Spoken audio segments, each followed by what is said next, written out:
Hello everyone. आज हम लोग सीखेंगे कि वेरिएबल क्या होता है और किस तरह से हम वेरिएबल को डिफाइन करते हैं। तो सबसे पहले जानते हैं वेरिएबल क्या होता है।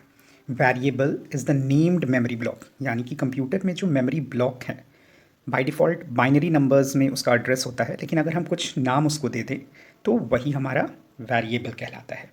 आई होप यू अंडरस्टूड। तो वेरिएबल क्या है? मेमोरी ब्लॉक को दिया गया हमारे द्वारा एक नाम, जिससे हम उसको आसानी से रेफ़र कर सकें, यानी कि हमें मेमोरी का एड्रेस याद ना रखना पड़े, बल्कि एक यूज़र कन्वीनियंट नेम से हम उसको कॉल कर सकें या रेफ़र कर सकें। अब हम इसके आगे देखते हैं। देखिए, यहाँ पर आपको दिख रहा है कुछ रूल्स हैं वेरिएबल को डिक्लेयर करने के। सबसे पहले वेरिएबल नाम का जो भी है वो या तो लेटर से या फिर अंडरस्कोर से ही शुरू होना चाहिए।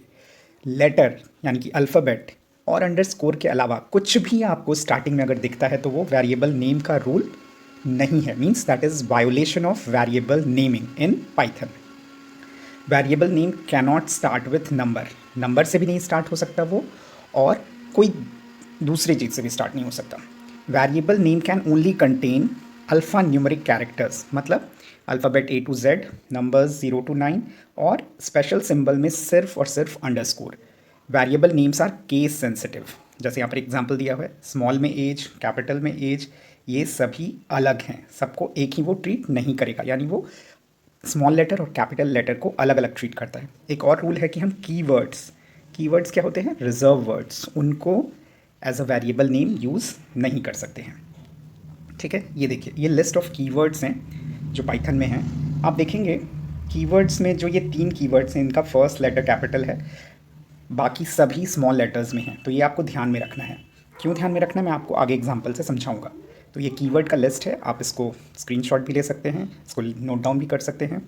कीवर्ड्स वैसे वर्ड्स होते हैं जिनका उस प्रोग्रामिंग लैंग्वेज में स्पेशल मीनिंग होता है और वो खास काम के लिए इस्तेमाल किए जाते हैं, उसको हम as a variable name use नहीं कर सकते हैं।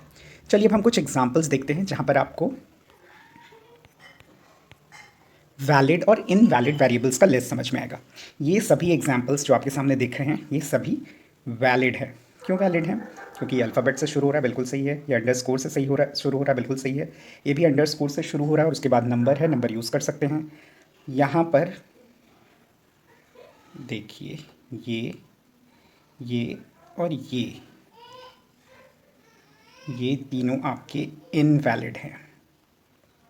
ठीक है, कंफ्यूज करने के लिए इस तरह से लिखा गया है, लेकिन यहाँ पर हमको चेंजेस कर दें तो वो वैलिड हो जाएगा। जैसे कि स्मॉल में अगर हम नन लिखते हैं तो ये वैलिड हो जाएगा। क्यों? क्योंकि जो कीवर्ड है उसमें नन का सिर्फ एन कैपिटल था।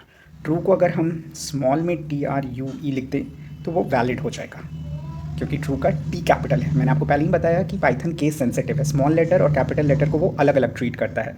फॉल्स का अगर हम स्मॉल f लिख दें तो वो वैलिड हो जाएगा। ठीक है, ये तीनों इनवैलिड हैं अभी, लेकिन अगर हम इन तीनों को स्मॉल लेटर्स में लिख देंगे तो वो वैलिड वेरिएबल्स नेम हो जाएंगे। और आप यहाँ पर देख रहे होंगे कि वेरिएबल का नाम जब डिक्लेयर किया है मैंने उसके साथ वैल्यू भी असाइन किया है, क्योंकि बिना वैल्यू असाइन किए हुए, यानी बिना वेरिएबल को डिफाइन किए हुए अगर आप यूज़ करेंगे तो वो सिंटैक्स एरर थ्रो करेगा। यानी जब भी आपको वेरिएबल यूज़ करना है तो उसका नाम लिखकर उसको आपको वैल्यू असाइन करना कंपलसरी है। ठीक है, ये सब आप प्रैक्टिकली ट्राई करेंगे और मैं आपको अपकमिंग वीडियोज़ में समझाऊंगा भी। ये सभी इनवैलिड हैं। क्यों पहला इनवैलिड है, आइए समझते हैं। यहाँ पर आपका स्पेस यूज़ हो गया है, इसलिए ये इनवैलिड है। ABC और 1 2 3 के बीच में स्पेस है, स्पेस भी अलाउड नहीं है। दूसरा क्यों इनवैलिड है? क्योंकि यहाँ पर एम्परसैंड स्पेशल सिंबल सिर्फ अंडरस्कोर अलाउड है, उसके अलावा कुछ भी नहीं। तीसरा इनवैलिड है क्योंकि ये कीवर्ड है, ये ट्रू भी कीवर्ड है। ये चौथा, सेकंड लास्ट जो भी है, ये इनवैलिड क्यों है? क्योंकि ये नंबर से शुरू हो रहा है। और ये लास्ट वाला इनवैलिड क्यों है? क्योंकि ये बीच में हाइफन है। बहुत लोग कंफ्यूज हो जाते हैं हाइफन और अंडरस्कोर। हाइफन बीच में होता है और underscore at the base of the character होता है। ये सेकंड वाला मैंने जो एग्जांपल दिया ये अंडरस्कोर है और ये फर्स्ट वाला एग्जांपल हाइफन है। ठीक है, तो ये सारे इनवैलिड एग्जांपल्स हैं। ठीक है, आइए हम लोग कुछ क्वेश्चंस करते हैं जो हमने अभी तक सीखा है उसके बेसिस पे। ये देखिए, which of the following is an invalid variable. आप वीडियो को पॉज करिए और कमेंट में इसका आंसर मुझे लिख कर बताइए। फिर देखिए और टैली करिए कि क्या आपका आंसर सही हो रहा है या नहीं। पहला वेरिएबल देखते हैं, ये अल्फ़ाबेट से शुरू हो रहा है, उसके बाद अंडरस्कोर है, फिर अल्फ़ाबेट है, फिर अंडरस्कोर है, फिर 1 है। फर्स्ट वाला बिल्कुल वैलिड है, सॉरी फर्स्ट वाला बिल्कुल वैलिड है। दूसरा चेक करते हैं, ये नंबर से शुरू हो रहा है। यहीं पर आपको समझ में आ जाना चाहिए कि नंबर से हमारा वेरिएबल का नाम कभी भी स्टार्ट नहीं होता है, तो ये आपका इनवैलिड है, यानी ये आपका करेक्ट आंसर है। ये भी बिल्कुल वैलिड है। ग्रुप ऑफ कैरेक्टर्स, ये सिर्फ अंडरस्कोर है, फिर भी ये वैलिड है। क्यों वैलिड है? क्योंकि अंडरस्कोर अलाउड है, सिर्फ अंडरस्कोर भी आप एज अ वेरिएबल नेम दे सकते हैं। तो इसका करेक्ट आंसर है B. B is invalid. I hope you understood. चलिए एक और क्वेश्चन हम प्रैक्टिस के लिए यूज़ करते हैं। यहाँ पर देखिए, इसमें से आपको बताना है कि कौन सा इनवैलिड है। पहले में आपका अंडरस्कोर है, अल्फ़ाबेट है, सही है। दूसरे में भी अंडरस्कोर है, अल्फ़ाबेट है। फिर तीसरे में अंडरस्कोर, अल्फ़ाबेट, फिर अंडरस्कोर। एक्चुअली ये चारों वैलिड है। अगर आप इसको एग्जीक्यूट करके देखेंगे तो ये चारों वैलिड है। ये कंफ्यूज करने के लिए आपको दिया गया है। आई hope you understood. Thank you for watching. Have a good day.